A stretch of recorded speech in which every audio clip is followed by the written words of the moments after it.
Dillon College, where are you? Come on down and next Price is Right. Give a round of applause for Dillon College, everyone, please.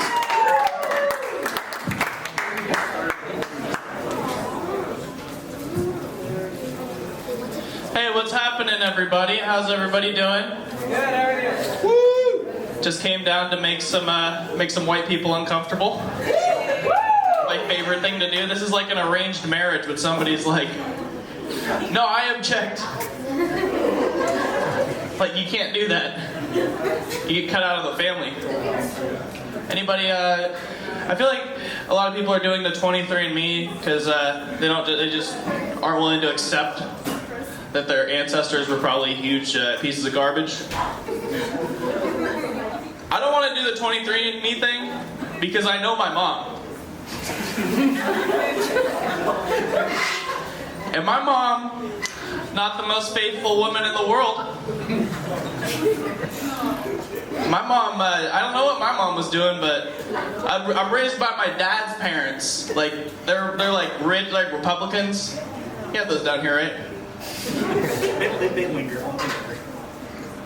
But if I go get that 23andMe thing, I'm gonna find out that my mom messed around with my dad, and that my dad's not really my dad, and then I get cut out of the will on my grandma's side. Kind of hard to get cut out on my mom's side. They already cut her out years ago. She lives in Loveland, Colorado. It's kind of like the Orville of Colorado. If you're familiar. I went out and visited her for like the first time in years last year, and she was like trying to make it up to me, you know. She's like, let's go shopping. I'm like, that makes up for years of neglect. That's cool. So, but I'm like, I need some new clothes, dude. Let's go shopping. I like shopping. You guys like shopping, right? That's fun. Especially when somebody else is paying. Ladies. Gay guys. I don't know how it works. But my mom, she was like, let's go. We get in the car at 12:30 at night. And we drive down to Salvation Army. You might be thinking, what is this, Super Orville? They have a 24-hour Salvation Army? No, Salvation Army was closed. We broke into the dumpsters. Like, we're looking through the stuff that even Salvation Army is like, ugh, no. So I got this sweatshirt. It's pretty nice. It's got a little stain right here. I'm not sure what it is. It's sticky. But it's okay. It smells nice.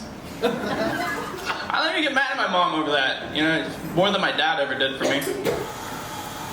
He never took me shopping once. Cruel man. I'll tell you about my daddy issues. I quit my job a while ago. Anybody ever make irrational decisions based on emotion? Yeah. You just walk out, dude. Like, it's the best feeling in the world. They're like, you gotta get all these dishes done before you can go home. And you're like, no, you have to get all these dishes done. Like, I'm your boss. You can't talk to me like that. And then you just leave, dude. It's like breaking up with a girlfriend over the phone. It's like way easier than putting in your 2 weeks and your time to clock in the last, it's over. But I quit my job at McDonald's and I thought it was gonna make my life better. But really, I just demoted myself from McDonald's employee to McDonald's customer. But I still love the food, so I'm in there all the time, seeing all my old friends. It's like visiting somebody in jail. Except they're having a better time than me and they have more money. I miss working there because there was always fun times. I love when people would try to steal soda. That's always the funny thing to me. Like, they'd go into the garbage can, rummage around, not even find a soda cup, just a used coffee cup. And they go over to the soda machine, the one that you guys use. Start trying to get something. They're really low-end homeless people when they're at McDonald's trying to steal. If you're a classy homeless person, you know how to be a homeless person, you go to Sonic. Because they got that crushed ice, dude, for your gums.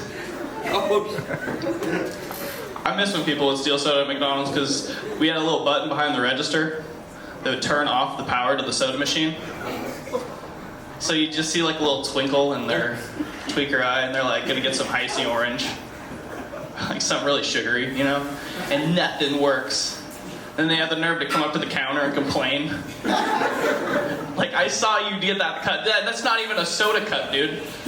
He's like, well, your soda machine's broken. No, it's just powered by money.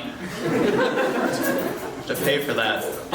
Other people would go through the drive-thru and like kind of regret their decision. You'd see like their reverse lights come on. They're trying to get out, but somebody pulls in behind them and they have nowhere to go. And just start special ordering. They're like, can I get no salt on my burger? Like trying to watch your sodium levels, but you went to McDonald's. Like, you would never go anywhere else in the world and be like, start special ordering. You wouldn't go here and be like, could I get no caffeine in my shot of espresso? Like, I mean, I guess you could do that, but that would be kind of redundant. Just diarrhea without the energy. You wouldn't go to like the Nike store and be like, could I get these Jordans but hold the child labor? Like, sir, I think you're looking for the Skechers store. No child labor at Skechers. So, I love when people, they would come through and be like, tell me they're a diabetic. People that have the diabetes, like, they're like vegans. I don't know, they just have an urge to tell you. They just like can't wait to tell you. They're like, could I get a Diet Dr. Pepper? Because I'm a diabetic. I'm like, maybe you should just have some water. I don't know if a diet soda is the solution to your problems. We learned a lot of statistics, though. Hot cocoa.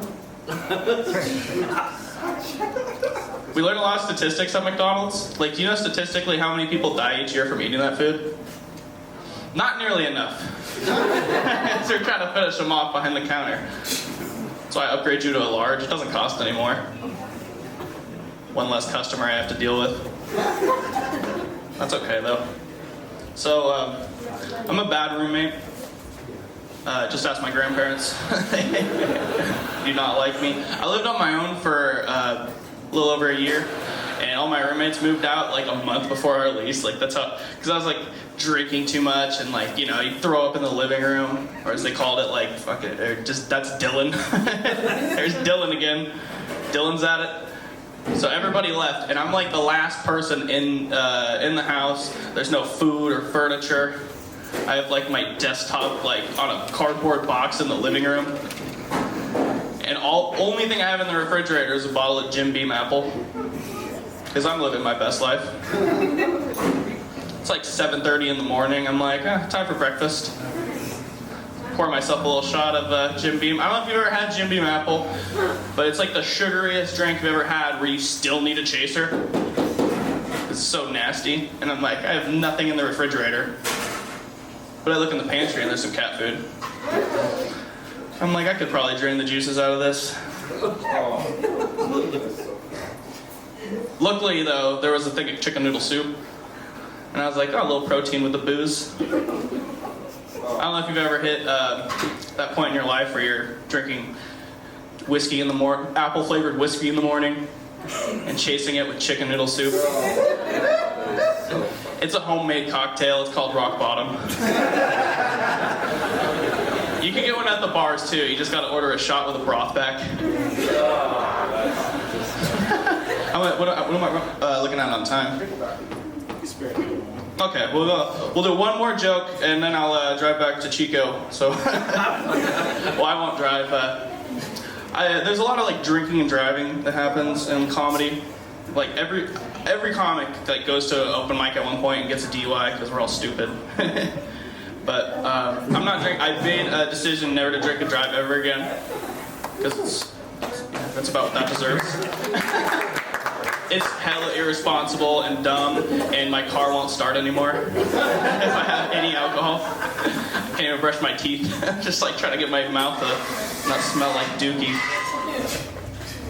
All right. Thanks a lot. That's my closer, everybody. Hey, I'm Dillon Collins.